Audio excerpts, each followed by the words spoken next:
A virtual world opens, where people plunder and slaughter each other like playing GTA. Dakar, the leader of a famous guild called the Knights of Glory, Master Deveya, has just received news from his spy. News that a dangerous assassin named Rate has just appeared. One member commented that launching assassins before starting the battle is a familiar tactic. News that a dangerous assassin named Rate has just appeared. At that moment, Master Deveya spotted a flock of birds flying towards them. She ordered her members to shoot them all down. However, the guild members believed that attacking the birds was pointless and a waste of time.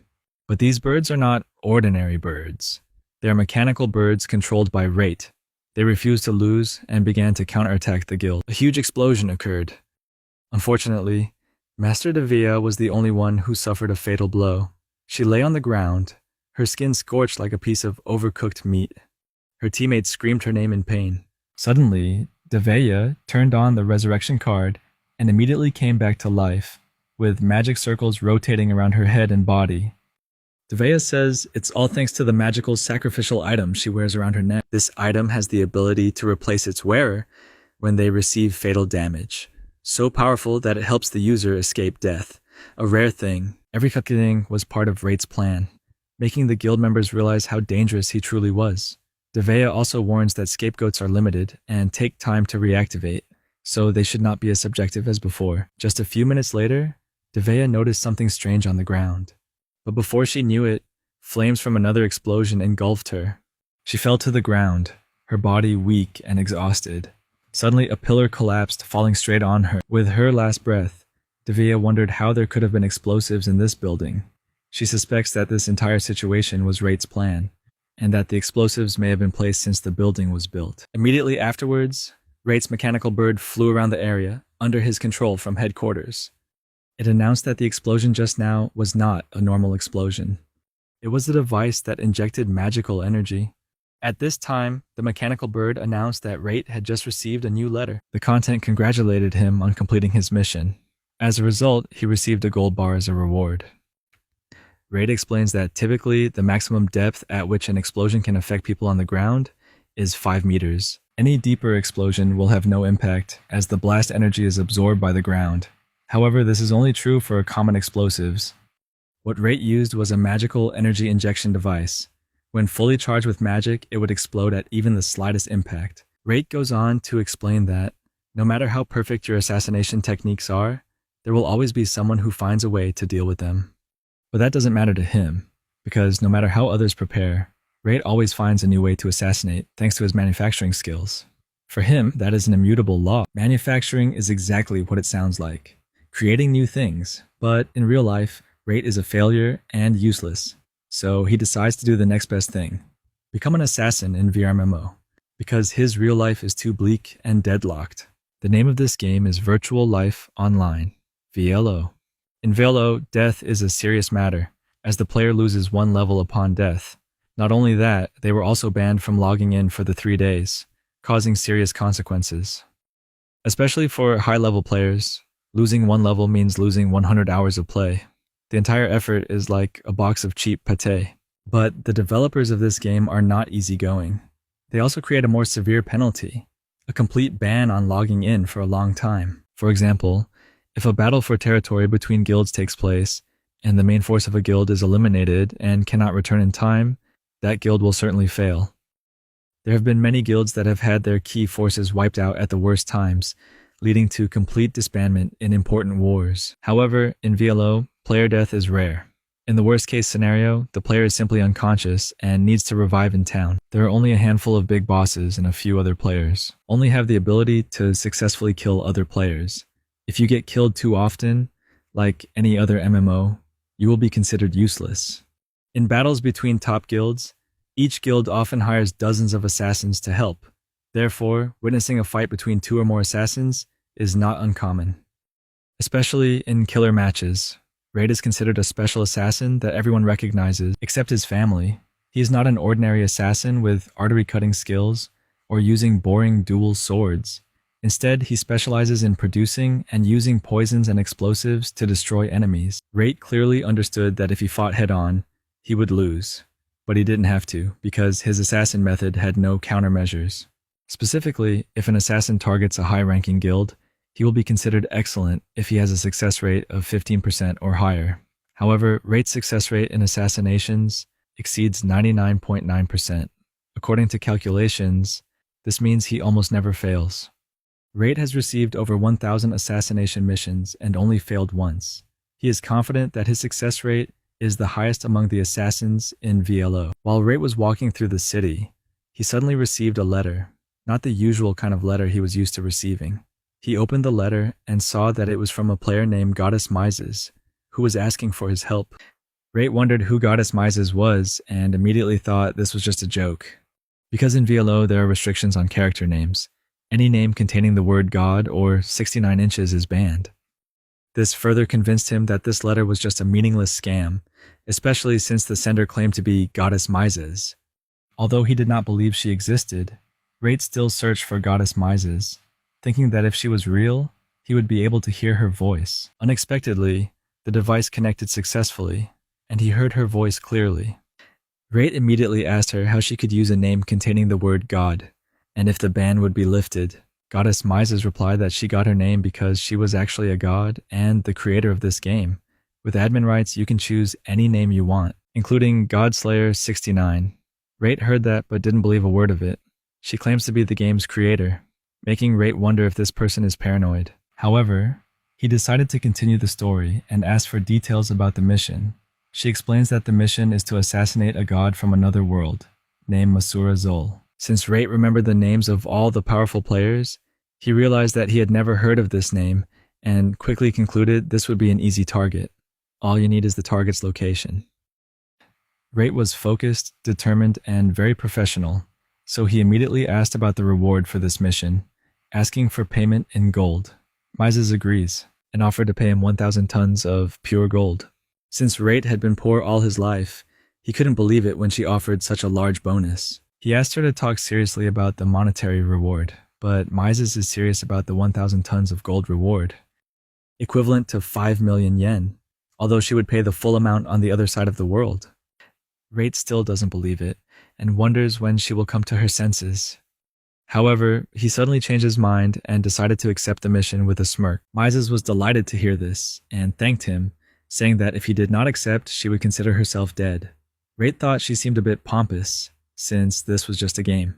However, Mises insists that this is no ordinary game. At that moment, Rate discovered that the teleportation stone was suddenly activated. This is strange, since the teleportation stone never activates on its own. As magic covered his body, Mises reminded him that she had no chance to explain what was happening, so she would send the target immediately. During the chaos, Rate needs time to prepare, because he is weak in close combat and needs information about the target to prepare countermeasures. However, Mises said he was unable to bring any items from outside, rendering all his plans meaningless. This leaves Rate completely helpless because he cannot carry poison or explosives, the things he relies on for assassination. Mises also explains that the teleportation stone will take him to another world, something Rate does not understand at all. However, Goddess Mises believed that Rate was the most suitable person for this task, as his skills and knowledge would be very useful in the other world. His target is the evil god Masura Zol, the only god left in that world. Rate appeared in a green field, hands on the ground, wondering where he was. He observed the green forest full of trees and animals, so decided to use GPS to determine location. However, when he opened the box, he was surprised to find it empty. It turns out Goddess Mises wasn't joking when she said he couldn't bring any items into this world. Rate began wandering in the strange forest, which looked very similar to the landscape in VLO, but the quality is too sharp and vivid compared to the game. This scene made him gradually believe in Mises' words, that he had truly been transported to another world. At that moment, Goddess Mises' voice rang out from the communication device he had used to call her before. Mises apologizes for sending Rate to the wrong location, explaining that her powers weren't strong enough. The population of her followers has plummeted, leaving her unable to use her full power. Rate was still confused, not understanding what she was saying. Mises goes on to explain that the source of the god's power is the faith of the believers. If a god loses all its followers, they lose their power and eventually disappear. When a god disappears, all memory of them disappears from the world. Rate realizes that becoming a god is not easy. Mises also said that all the other gods were destroyed by the evil god Masura Zol, Rate eventually understood the situation, realizing that he had been summoned by a goddess at the last moment to assassinate her rival god. Rate then asked the obvious question. Aside from Mises and Masura Zul, have all the other gods disappeared? Goddess Mises confirms that to be true. Mises also said that Masura Zul had many disciples, and their purpose was to reduce the number of followers of other gods. These disciples even killed followers of other gods, or tortured them until they changed their beliefs. Suddenly, the virtual image of the goddess began to fade, because she did not subscribe to the unlimited service plan and had run out of energy to maintain contact. Rate panicked and begged her not to leave him in this scary forest, but Mises could only say fragmentary sentences because of the weak connection. Her last words were that when her strength returned, she would make sure to give him the promised reward. Rate realized that he had been thrown into the wilderness like trash, and now had to survive on his own. However, he didn't regret accepting this mission because it was actually quite interesting. Rate decided to take care of his safety before starting the assassination campaign. He wandered through the forest but found no trace of humans. Rate recalls that even though he couldn't carry outside objects, but he can still use VLO's basic skills. He activated the enemy search skill and discovered many monsters in the forest, rating them as a medium threat. Rate quickly concluded that this forest was not safe. He then used magic to create pure water, and realized that if he could use magic, he can also use his production skills. This makes him believe that he can live an easy life in this world. Rate realized he needed to collect items quickly if he didn't want to become a meal for monsters. First, you need to find the metal, and after exploring the forest, he discovered some bauxite. But this isn't Minecraft, so he has to mine and craft it manually. He placed 2 fingers on the bauxite block and activated the mining skill, yielding about 500 grams of pure aluminum. Rate then used his transformation skill to create a needle from the collected aluminum. Although this needle does little damage, but he found a way to compensate for that weakness. He bent down and pulled out a poisonous plant called Duan Tu. Take the poisonous sap from its roots and apply it to the tip of the needle, creating a makeshift weapon. However, Rate understood that this weapon would not be strong enough to deal with the high-level monsters. Rate tried opening his inventory and checking his status, but the system completely ignored him. The status panel does not appear, proving that this environment is completely different from the VLO game. Not only that, he also had no objects, making it impossible to measure his strength. The only way to evaluate strength is to use skills, so he activated the martial arts skill Crushing Stone to destroy the tree trunk. This was a fair measure of his strength, and he realized that his offensive skills were as strong as expected. He assumed that his stats in this world were equivalent to those in VLO. When it started to get dark, Rate decided to build a house to live in. He uses the transformation skill to create an aluminum saw, then use it to cut trees into wood and arrange them into triangles. Even though his hands were as weak as noodles, he was still able to dig the foundation for the house, preparing it for construction. However, he does not build houses in the boring manual way. Thanks to magic, he can build a house in a few minutes. When the house was completed, Rate walked in and enjoyed the scent of the new house. But he quickly realized that this house was too large for someone living alone. Big enough to hold a grand party, but lacking the most important thing, friends. After that, he decided that he needed to find more food. And more importantly, find magic stones, mana stones. Rate wanted to make items that use magic stones as a source of energy to activate spells. However, magic stones can only be found in the bodies of monsters, and must be collected manually. So he decided it was time to go hunting. The amount of aluminum collected is not enough to make proper melee weapons, and poisonous needles will poison the prey's flesh. He decided to use a piece of wood, combined with the transformation skill, to create a wooden bow. Next, he needed a bowstring, but making it was not simple. Rate took fibers from the tree trunk, and while these fibers were still elastic, he wove them into thread. Then he braided the threads together to increase durability. After a meticulous fabrication process, the bow was completed. He also made additional arrows from the remaining aluminum. When everything is ready, Rate goes into the forest and uses the skill to search for enemies. He detected the nearest enemy at 2 o'clock, so he climbed up a tree branch, posing like a professional archer, making even Green Arrow take off his hat. Rate spotted a large frog sitting on a rock and wondered if it was edible. He shot an arrow. The arrow hit its target and passed through the frog's side. However, the arrow was not strong enough to defeat the frog. The angry frog discovered the location of the shot and jumped quickly towards the tree where Rate was standing. It jumped very high, approaching the tree branch where Rate was standing. But when it came, Rate was gone, as if to say, "Not this time, baby." Rate appeared directly under the frog, at the perfect angle to deliver a fatal shot at this ugly creature. Even though many arrows had pierced his body, the frog still did not give up, and prepared to launch a final attack. It launched its disgusting tongue at Rate, but he at the same time fired a precise shot, aiming right at its tonsils. As soon as the arrow hit the target, he calmly said, "When one arrow isn't enough, just shoot a few more and you're done."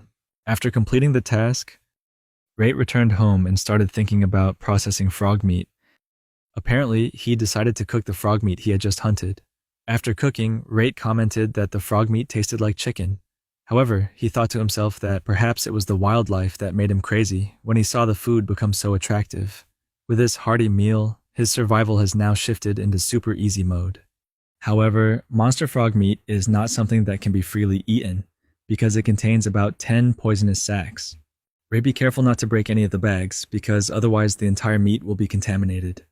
Finally, he obtained the magic stone, Mana Stone, and based on the monster frog's power, this stone has equal power. That means this stone will be very useful to you. By this time, he had food, magic stones, and had defeated a monster. Now, his ultimate goal is to destroy the evil god Masura Zul, although he is still uncertain about the god's evil nature. Besides, he didn't completely trust Goddess Mises from the beginning. But that no longer mattered to Rate, because he had accepted the contract with Goddess Mises, and his mission was to destroy the target without further discussion. A few minutes later, Rate decided to create some treasures from the magic stones obtained from the ugly frog. He sat down and decided to create a treasure that could detect magic. However, he only vaguely remembered the manufacturing process, and the available materials were quite scarce, but he was still determined to try. Rate uses his transformation skills to create a tool resembling a magical hammer, used to infuse magic into materials. He started tapping the metal surface with this tool, and the process of creating the treasure officially begins. The treasure he is creating will be used to detect magic, that is, sources of magical power used to perform magic. Rate knows that both animals and monsters can possess magical powers. However, only humans can use this treasure, meaning it only activates when someone nearby uses magic. After a period of continuous tapping, a spike forms at the tip of the original square metal plate, acting as an antenna to increase the device's sensitivity. It is no exaggeration to say that the quality of a magic detection device depends entirely on the power of the magic stones and spear tips used to make it. Therefore, the tip of the spear was not crafted using Rate's transfiguration skill, but was infused with magic and slowly formed, while spell seals were bestowed upon each layer. Simply put, transfiguration magic cannot be compared to blacksmithing and summoning magic. After a while, the tip of the spear was saturated with magic and reached its limit. This is the maximum level the material can withstand. So Rate decided to complete the device. Then he cast the binding and best spells, marks the completion of the construction of the magic detection device. Rate believes that this device can detect all magic within a radius of 1 kilometer, but still want to test it. He used magic to fill a glass of pure water, and the device immediately detected it. This proves that the device is working correctly. Rate took a sip of water, enjoying his work, but right after that, his stomach grumbled with hunger, signaling that it was time for dinner. Rate took the frog meat he had collected earlier, skewered it on a stick, and placed it around the firewood to grill. He sat down next to the firewood and tried to use the fire training skill to light a fire. However, after trying to cast the spell, Rate felt exhausted and ran out of mana. Therefore, he decided to save on magical power and only use the minimum amount necessary. Moments later, the fire flared up, and the meat began to cook under the heat. Rate intended to take the meat out to eat, but decided to leave it on the fire for a little longer. He also hopes this dish won't give him diarrhea, because he hasn't built a toilet yet, and doesn't want to get into an awkward situation in his pants. Suddenly, 2 neurons in his brain collided, and a brilliant idea occurred. He decided to indulge in a little luxury by seasoning his meat with salt. When the meat is cooked and seasoned with enough salt, Rate blows gently to reduce the heat, then takes the first bite. He was surprised that just a little salt made a big difference in the taste. Rate thought frog meat would be very bland, but in reality, it was surprisingly fatty. After the meal, looking at the remaining meat, he began to wonder what he would do with this meat. Rate wanted to find a way to preserve that meat, but realized that magic stone was needed to make a refrigerator, or freezer. However, the only way to get magic stones is to fight monsters, and he's not in the mood for that right now. So he thought about putting the meat in a box, but was afraid it would rot. Even though he knew it was a silly idea, Rate still put the meat in the box because there was no other way. He told himself that if the meat spoiled, he would figure it out later. Because there was no mattress, he temporarily lay down on the wooden floor. Rate then realized it was time to search for the people in this world, but was unsure if they were friendly or not. He understood that a stranger he encountered could immediately attack him just because of his ugly face. Therefore, he knew he couldn't go out without careful preparation. Meanwhile, he decided to focus on making magic medicine. Yesterday, he fought without medicine, and it was a terrifying experience that he did not want to repeat. The next morning, Rate walked out of the house with a hunched back, because last night he slept on the floor, without a mattress or futon, causing his body to ache everywhere. He resolved that his new mission was to find a mattress. It is a popular plant called Mia's herb, ranked among the lowest among medicinal herbs. However, if properly sealed and combined, it can be used to make level 2 medicine. Rate harvested all the Mia's herbs he could find, and when he had collected enough, he brought them home to begin the process of making the medicine. First, he crushed the herbs while pouring in a bit of magic. Then, he mixed the sap with water and put it on the stove to boil. Rate waited awkwardly while the mixture boiled. Finally, after a long time, he successfully made a level 2 potion. Rate felt satisfied because mixing a low-level potion was so easy. The high-level potions that strong players in VLO created were level 11 potions, and compared to them, level 2 potions were nothing, about 500 times weaker. However, even though it is only a level 2 drug, it is still better than nothing. However, if possible, he wanted to make a few more level 4 potions, but decided to wait until later. Rate realized that he had made a mistake by not preparing a bottle to contain the medicine, so he used his transformation skill to quickly create several glass vials. He filled 5 potions, which would be very useful on the battlefield. Once done, he walked out and decided to survey the area to hunt monsters and collect magic stones. These stones will be used to create more useful treasures. Rate uses the enemy search skill to scan the area and defeat all monsters encountered on the way. He obtained a large amount of magic stones, enough to create many necessary treasures. The first treasure he decided to make was a light grenade. He started by using magic to crush a magic stone. This felt like a waste, but it was impossible to create a light grenade without crushing the magic stone, so he had no other choice. Rate crushes the magic stones until they become a fine powder, called mana shards. The next step is to infuse these pieces of dough with magic. However, even when infused with magic, its effects only lasted a moment, each piece emitting only a faint light for a moment. However, when hundreds of thousands of powder pieces are combined, a dazzling light is created. Rate understands that the powder cannot be used in its original form, so he used the fusion skill to turn the powder into a solid container. You feel unsafe with only one flash grenade, so he decided to make 3 more just to be sure. He continued to crush more magic stones until the next morning. That morning, he finally finished. Even though crafting took all night, it was still a lot easier than creating high-level items. Suddenly, his magic detector continuously emitted signals. Confused him, since he wasn't using magic at the moment. Immediately, he realized that someone was using magic nearby. Rate immediately took the magic detector and bow, then ran quickly to the place where the magic was. He didn't know who was using magic, whether it was a friend or an enemy, but he still had to check. However, there's a very high chance it's not you. The magic detector points out the direction of the strongest magic source, and Rate followed the instructions, using stealth skills to hide himself. At that moment, he heard screaming, telling someone to run out of the area because there was danger. Rate relies on this voice to determine the exact location and continue to approach. He hid on a tree branch, observing an ugly monster bear threatening a father and his children. Rate also noticed an injured man lying on the ground, and an extremely beautiful but worried teenage girl asking about the man's condition. This man does not appear to be a warrior. And to make matters worse, the knight who was trying to protect them had also been seriously injured in the shoulder. The wound showed signs of being poisoned. Rate realized that if they didn't act now, they would die within 5 minutes. Deciding to save them, he quickly gathered information. Before landing on the scene in a cool pose like Batman, the bear roared when it saw his scary face, but Rate didn't care. He threw flash grenades, emitting a blinding light, creating the perfect opportunity to deliver a shocking blow. Immediately after that, He shot the poison needles he had prepared in advance. However, Rate quickly realized that this monster might be of a higher rank than the ones he had faced before.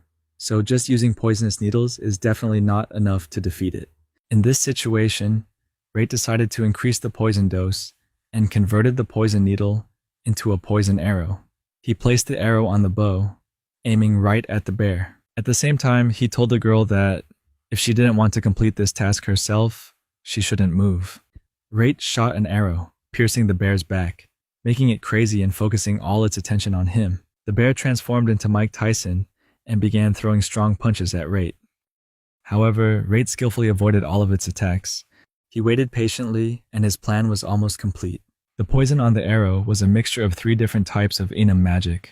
The first is a neurotoxin extracted from the deathroot plant, which is believed to be the most toxic of the 3. The second type is a bleeding poison, created from poisonous mushrooms, to ensure the destruction of monsters that are immune to the nerve agent. As the bear prepared to make Rate a late lunch, it suddenly stood still and stopped attacking. Rate walked away majestically, leaving behind the completely paralyzed monster. Rate shows off his skills Power Rangers style. It was all thanks to the third type of poison, an anesthetic poison extracted from the venom sac of the monster frog he had killed earlier. This poison paralyzes the victim, giving time for other poisons to take effect. It also inhibits brain activity, reducing the monster's sense of pain, making it unaware of its condition until just seconds before death. Thanks to that, it will not struggle in despair, because death is inevitable. When the survivors recovered their sight after the light from the flash grenade, they were surprised to see the bear lying on the ground, while a stranger, thin but mysterious, stood there with a triumphant look on his face. They wondered who this stranger was. The wounded soldier hesitantly asked Rate if he was the one who killed the bear. Rate nodded, confirming that he was the one who took it down. He also commented that since the soldier could still move, the bear's poison was probably very slow. However, the deep wound on the soldier's chest looked extremely serious, and he predicted that the victim would die of blood loss before the poison could reach the heart. Rate moved closer to give first aid, but the soldier stopped him, saying that although Rate had saved their lives, he could not let him continue. Rate says he doesn't care if they stop him, and reminds that the injured man on the ground will die if they do nothing. While speaking, Rate called the injured man old, causing the soldier to get angry and say that the injured man was a very important person. Rate replied that if that person was so important, it would be even worse to let him die. The soldier understood Rate's logic and realized that he had no choice but to accept this stranger's help. In the end, the soldier agreed to let Rate help, although Rate did not give any guarantees, but promised to do his best. Rate gave the soldier a bottle of medicine and told the injured man to drink it. The soldier held the medicine bottle, smelled it, observed it, and even tasted it to make sure the medicine was not harmful. Rate told the soldier to choose any potion at random, and promised that no matter which bottle he chose, he would drink it all to prove it was not harmful. The soldier chose a bottle, and Rate drank it all in one gulp. This action of Rate clarified the soldier's doubts. The beautiful teenage girl then offered to help, wanting to give the medicine to the older man. Actually, her father? Drink. After taking the medicine, his wound immediately began to heal, and his face became more handsome. No offense intended. Everyone was amazed at the power of the medicine made by Rate, and wondered if it was a high-level medicine. However, Rate explained that it was just a basic level 2 medicine. He felt surprised, but thought that maybe they were unfamiliar with making medicine. Rate then gave the soldier a healing potion, and asked him to drink it since the soldier was also injured. The soldier humbly replied that he was just an ordinary guard, so he should save the medicine for someone else who needed it more. Rate reprimanded him, telling him to shut up and drink that bottle of medicine immediately, because he had many other medicines. After the soldier finished drinking, he said he owed Rate a favor. However, Rate reminded him that if he didn't deal with the bear's poison quickly, he would still die even if he took medicine. The soldier was shocked to learn that Rate could do something with the venom. Rate inquired about the soldier's condition and asked him to tell him where the venom had spread in his body. The soldier replied that he only felt slight numbness in his fingers. Rate immediately deduced that it was paralyzing venom, and if left for too long, it would spread to the heart, causing the soldier to slowly die. However, Rate could not prepare an antidote in the forest, so he offered to take them to his house to prepare an antidote for the bear's venom. The soldier carried the wounded man on his back, and the group walked back to Rate's house. When they got inside, they were surprised to see Rate's house in the middle of this harsh wilderness, Rate said that although the house was beautiful, it was still quite empty. He told them to wait in the living room so he could prepare the antidote. The soldier wondered if Rate was a doctor, as he was clearly very knowledgeable about medicine. Rate replied that he was not a medical expert, just knew how to do many things. Rate then advised the soldier to monitor how he prepared the antidote if he wanted to ensure his safety in the future. The soldier agreed, but required a few minutes to get the weak man to bed. A moment later, Rate gave the soldier a glass of water, and he drank it immediately without hesitation. Rate asked about his condition, and the soldier replied that his entire arm was completely paralyzed. He worried about whether it was too late to cure him. Rate reassured them that there was no need to worry, as they still had enough time. The venom only spread to the arm, indicating that it progressed quite slowly. Rate is confident that at the current rate, he will prepare the antidote in time. Although the quality of the herbs he collected was not good, but if you prepare carefully, you can still solve this problem. Rate also noted that creativity is important when using poor quality ingredients to make medicine. A moment later, the antidote was completed, and 2 bowls of medicine were placed in front of the soldier and the girl. The soldier drank a bowl to make sure there was no poison left. As soon as he finished drinking, his eyes widened in surprise at the effectiveness of the medicine. The feeling of numbness completely disappeared without leaving a trace. Rate then suggested that he should give the man medicine, as his condition was more serious and he would not survive if he did not act quickly. The girl quickly brought the medicine into the man's room and gave him it to drink immediately. As a result, his face became fresher and more youthful than before. Rate said that he had finished treating the toxins in the man's body and had given first aid to the wound. He told him that if he got enough rest, he would wake up soon. Rate gave the girl another bottle of medicine and reminded her that it should only be used in emergencies. Once everyone had recovered, Rate expressed his desire to talk. He wanted to know who they were and what they were doing in the area where he found them. The girl spoke up, saying that she would explain their status, but she would have to wait for her father to wake up so he could explain himself why they were in the forest. The soldier introduced himself as Goldo, royal guard of the Mythos Kingdom. The girl introduced herself as Lumia Mythos, princess of the Mythos Kingdom, and her father as Lias Mythos, the 14th king of the Mythos Kingdom. Rate was used to staying away from negotiations with people of high status, but this time he was facing a king. He is aware that he must be careful in every action and think about what the next step will be. Lumia begged Rate to keep their identity and her father's royal status a secret. Rate decided that he didn't want to be known by his old name anymore, so he created a new name and introduced himself as Late, a name almost identical to his real name. He felt proud of his creativity and said that for now, they should wait for the king to wake up, then decide on the next step. Lumia asked Late if he planned to help them. From this question, Late realized that they needed help. Lumia suddenly realized she said the wrong thing and quickly covered her mouth, while Goldo looked at her with eyes full of disappointment. Late decided to talk later and suggested everyone eat something together.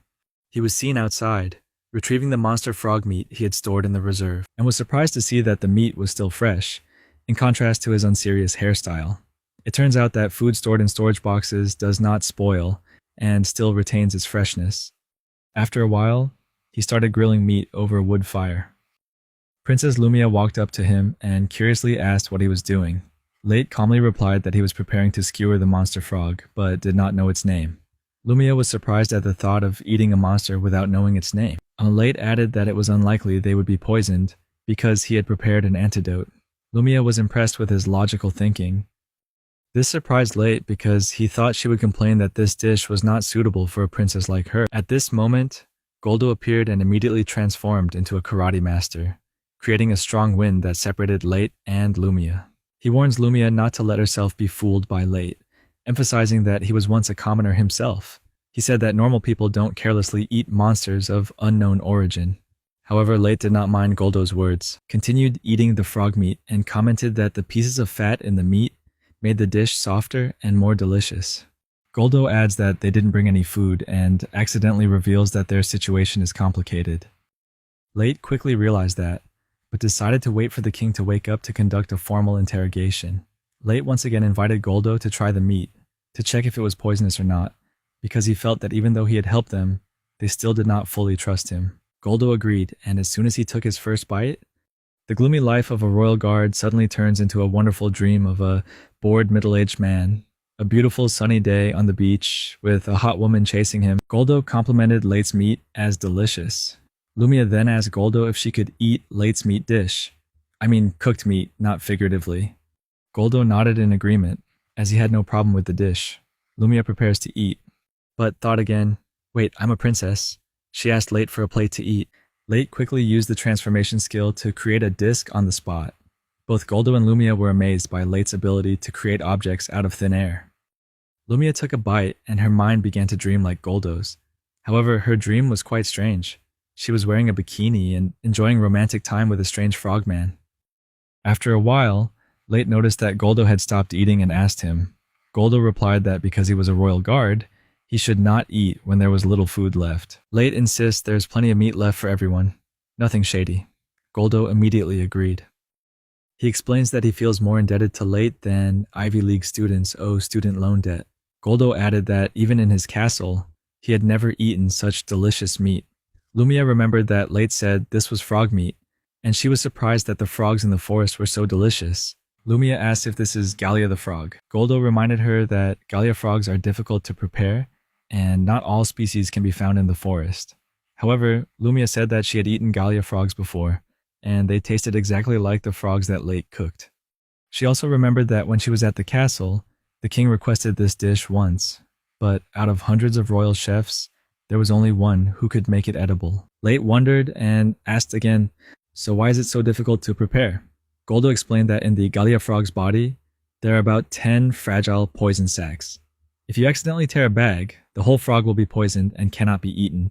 The way to prepare Gallia frogs sounded familiar to Late, so he took out the frog meat he had hunted and asked if it was a Gallia frog. Lumia and Goldo were surprised to realize that it was Gallia the frog. Furthermore, its body was completely unharmed. Late gave the frog dish to Goldo, and at the same time pushed it hard in his face, making Goldo angry with Late's disrespect. Suddenly, there was a knock on the door, startling Late because he did not expect anyone to visit his house so suddenly. Goldo loudly asked who was standing outside the door. A voice replied that he recognized Goldo's voice and introduced himself as Razel, his teammate. Goldo told Razel to come inside, and a boy who looked like he had skipped all his gym sessions walked in. That was Razel, another royal guard in the royal family. Razel saw Princess Lumia and was glad that she was safe. Goldo asked Razel if he had found any help. Razel replied that he could not find anyone, and that this was the first house he had seen on the road. When he knocked on the door, he discovered everyone was inside. Razel then stared at Late and asked with suspicion what this stranger was doing here with the princess. He also wondered about this place because it seemed very strange to him. Goldo explains that this is Late's house. Razel was confused when he heard this name and wondered if Late was friend or foe. Goldo clarifies that Late is just a civilian, even though he doesn't look like it. Princess Lumia added that Late helped them a lot. He killed the monster that attacked them and healed everyone. Even the king is currently resting in one of Late's rooms. The king was poisoned by the monster, but Late created an extremely effective antidote, and thanks to that, he will be fine. Razel still doubted the strange convenience when a stranger like Late suddenly appeared and was willing to help so enthusiastically. He suspected Late had hidden motives and urged Goldo and the princess to leave immediately. Lumia reminds Razel that the forest is full of dangerous monsters, and there is no safer place than this house. She was also unhappy with the way Razel spoke about the person who saved her and her father's lives. Razel was shocked when the princess scolded him, as this was something that rarely happened. Late then opened and closed the window to demonstrate that they were not captive. He made it clear that if he really had bad intentions, he wouldn't let them roam free in this unlocked room. However, Razel still did not believe Late's story. Late calmly said that if he really wanted to, he could kill all of them, even if they attacked him. But he didn't because he had no intention of doing so. He used Razel as an example, pointing out that he was negligent and had many loopholes. Late emphasized that if he wanted, he could kill Razel immediately. In the end, Late mocked Razel, calling him pathetically weak, while praising Goldo as the strongest in the group. However, Late said that it would still take about 10 seconds to kill Razel with just the weapon in hand. Razel angrily warns Late that he should be careful what he says, calling him dirty and arrogant. As Razel prepares to attack, Princess Lumia steps into the middle, telling them both to be quiet, especially Razel, because she was not satisfied with the way he treated Late, the person who saved their lives. Lumia ordered Goldo that if Razel dared to disobey orders, he must immediately behead Razel because it was an act of treason. Goldo dutifully carried out the order, drew his sword and placed it on Razel's neck. Razel knelt down in panic and begged for forgiveness in front of Lumia. Late realizes that Lumia is not as simple as she seems. Up until now, she acted like a normal young girl, but now she has shown a scary side. Even though the matter was resolved, Late still felt hostility from Razel, and he decided to do something to ease this feud. He asked Princess Lumia's permission to challenge Razel to a match, and suggested that this match would have no rules. Razel still had hatred in his heart, vowing to make Late pay for his arrogance. However, Late realized that he could not compete fairly with a talented knight, so he decided to play dirty. Late explains that this is not a fight to the death, but just a competition for the two to understand each other better, all for the noble purpose of fighting. Actually, it didn't mean anything to Late. He just didn't want to kill the princess's bodyguard in this situation, because doing so would be a big mistake. Princess Lumia thought about Late's request and remembered that, although Razel was not yet capable of becoming a true knight, his strength could not be underestimated. Goldo agreed with the princess and emphasized that Razel was in the top 3 of the elite royal knights and could not be taken lightly. After a while, everyone went to the backyard. Razel reiterated to Late that he had confirmed that this match had no rules, and just wanted to make sure he could fight to vent his anger. Late replied that the rules would not change, and he challenged Razel to attack with the intention of killing him. He didn't mind because he had prepared healing medicine to heal the wound immediately. Then he held up the potion for Razel to see, causing Razel to ask himself, "What the hell?" Princess Lumia explained that it was a level 1 healing potion, very effective. Razel was surprised to learn that a commoner like Late possessed such a high-level medicine, and begins to doubt whether Late is really a commoner or not. Goldo comments that he also suspects Late is more than just a commoner, as his medicine is enough to keep a normal person healthy for life. Razel asked Late if he was a physician, because in this world, people who make medicine are called physicians, especially since Late also prepared the antidote. Goldo guesses Late was once a kingdom's personal doctor. But Razel doubted it, for it was unlikely that a kingdom would abandon a doctor who possessed something as valuable as a level 1 healing potion. Late found the conversation about doctors strange, because in his world, such people were called alchemists. Goldo and Razel continued to speculate that Late is a sorcerer, who fled the kingdom and hid in the forest, which makes Late feel amused. However, he would rather let them think that than know the truth that he came from another world. Late coughed softly to attract their attention, and remind them that he did not like them digging up his past. He also emphasized that he wanted the match to start immediately. Goldo volunteered to referee this match. A few minutes later, the match officially started. Both opponents took their preparation positions and stared at each other. In Late's left hand, he already held a light grenade, and just a few seconds later, he threw it at Razel to blind him, creating an attack gap. With Razel temporarily blinded, Late sneaked back and prepared to throw a punch from below. However, Razel still managed to block the attack in time, despite not being able to see it. Late was impressed and had to admit that Razel was indeed an excellent knight. Immediately, Razel swung his sword aiming at Late's neck. Late understood that a true swordsman could sense the presence of his enemies, and Razel had clearly reached that level, despite being only 20 years old. This explains why Razel was able to block Late's attack. Thinking back, defeating Razel wasn't too difficult for Late. All he needs to do is hide, approach, and stab his opponent straight in the neck. However, Late believes that this match is only meaningful if he wins by showing the clear difference in strength between the two. Late realizes Razel puts a lot of trust in his sword, so the only way to win is to destroy that sword. He felt confident in his ability to win the match. When their swords collided, Razel had no choice but to acknowledge Late as a strong opponent, but Late smiled and said he could go further. Their swords touched and stopped in a fixed position. The match now depended on raw power. Razel warns Late that it is impossible to win with raw power alone, but Late objects. In just a moment, Late used his weapon to completely shatter Razel's sword, causing Razel to gasp in shock. Late jumped into the air with the intention of delivering the killing blow, but suddenly, Goldo shouted "time out," signaling that the match had gone too far. Late held back his attack and left, knowing that he had defeated Razel perfectly. Late used stolen magic in battle, a technique that should not be used in long-term combat as it puts great strain on the body. This time, he only felt a slight muscle pain, but if he used it against a stronger opponent, his body would be in terrible pain. So he was silently thankful that Razel was just an insignificant loser. Late turned around and saw Razel crying over his sword being destroyed, wondering why the sword was so fragile. Late replied that he used a special technique to break the sword, but that was actually a lie. He used transmutation magic to break the sword. Goldo later admitted that he did not see Late use any special swordsmanship techniques, and did not believe Late was strong enough to do so. Late then asked about Razel's sword, if it was a good sword. Goldo replied that it was a masterpiece, forged by a master blacksmith, and Razel received the sword after being made a royal knight. Hearing that, Late felt sorry for destroying the sword. Late suggested a fix. However, when Late picked up a piece of the sword, Razel became angry and snatched it from his hand. But Razel still acted foolishly by holding the blade with his bare hand, cutting his finger. Apparently, Razel was still angry and left, but Princess Lumia ordered him to stop, asked him if he felt ashamed of his cowardly actions. The princess scolded Razel for not only insulting Late earlier, but the way he behaved after losing the battle was also an insult to the entire kingdom.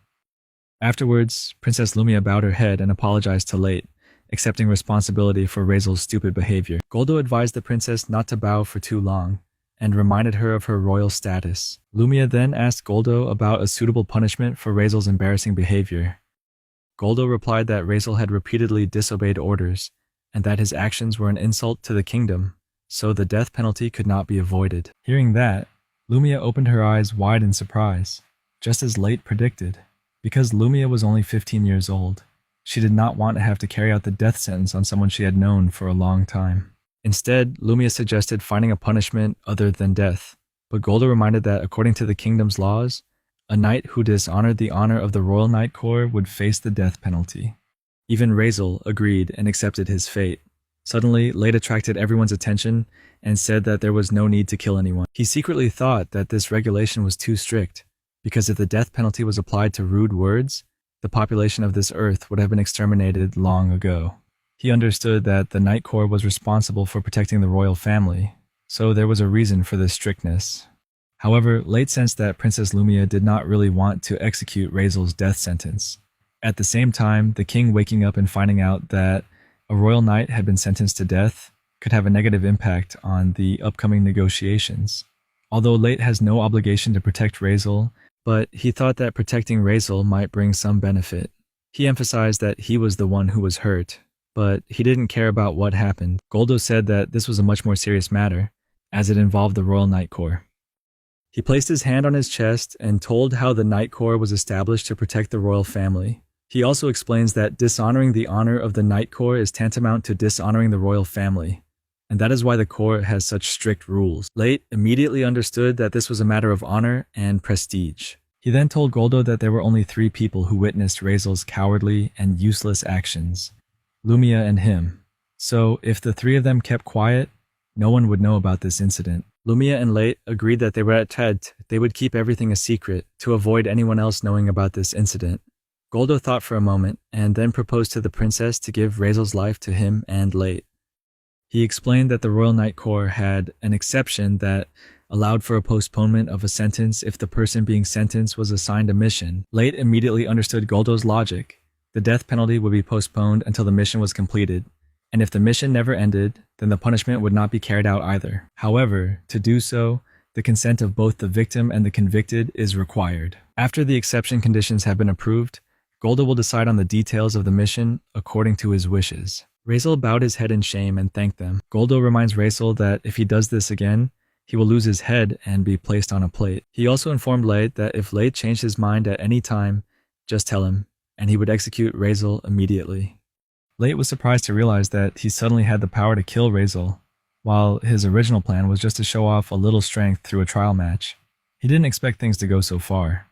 That afternoon, Late brought an extra bowl of water for Princess Lumia so she could wash her father's face, who was still in a coma. When Late touched the bed, he asked Lumia if the bed felt a bit hard. Lumia sat down to feel it, then commented that she found all the furniture in this house to be high-end goods. Late smiled and said that he intended to use a piece of Razel's sword to make an even better bed. Razel's sword was confiscated and returned to Late after the previous argument. This was Princess Lumia's order, and Razel could not resist unless he wanted to lose his life. So even though he didn't want to, he was still forced to give the sword to Late. Lumia thought Late would use the sword to make a bed frame, but instead he used it for a bed mattress. Immediately, she thought he intended to use it for torture, and reminded her that even if there is a good reason, torture is still illegal. Unless you are familiar with the royal family, then you can get away with it.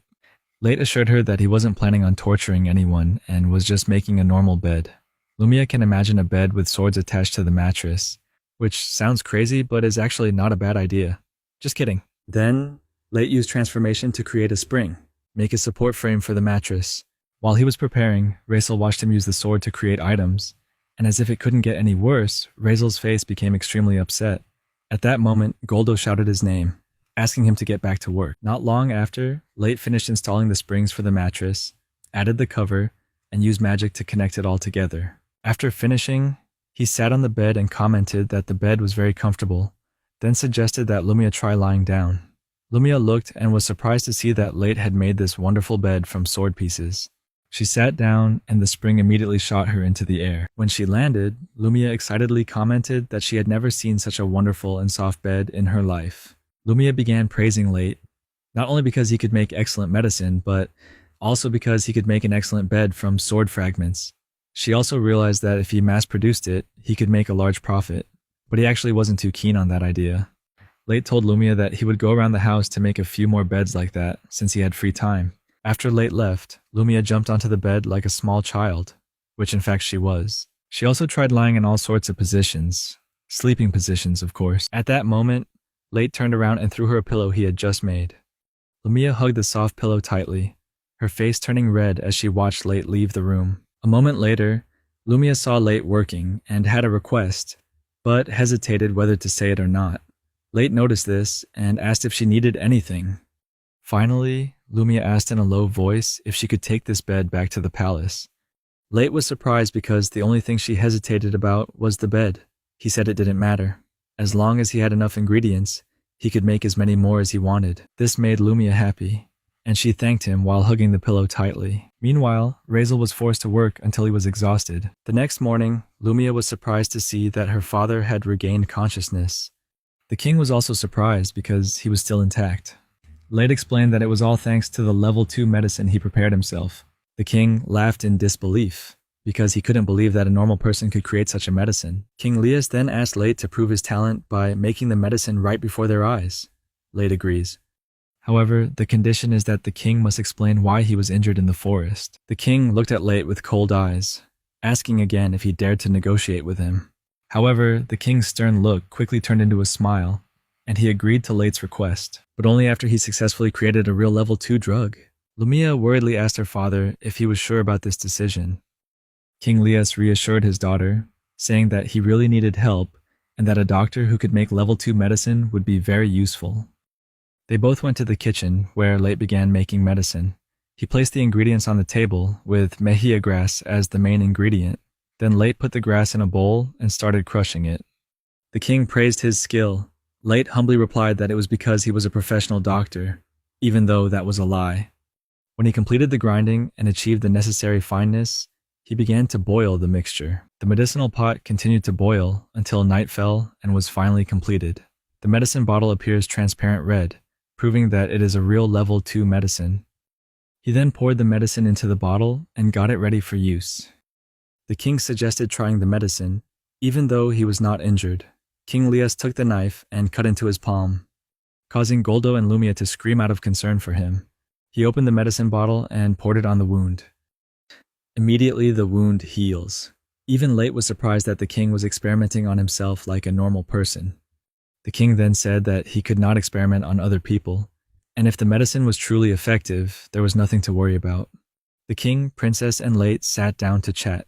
King Lias decided to keep his promise to explain their situation. However, Late must swear not to reveal the content of this conversation. Late agrees.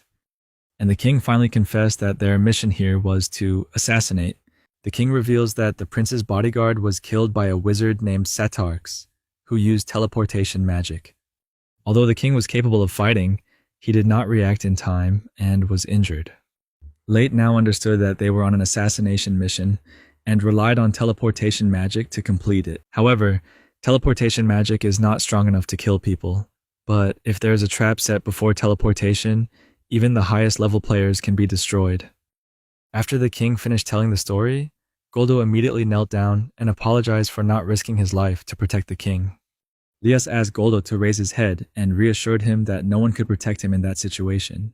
The king then claimed that it was Goldo who defeated the monster in the forest. Goldo immediately corrected himself, saying that it was Late who destroyed the monster. Lias was surprised to learn that someone who was supposed to be a doctor could defeat monsters. Late calmly replied that all he did was use poison.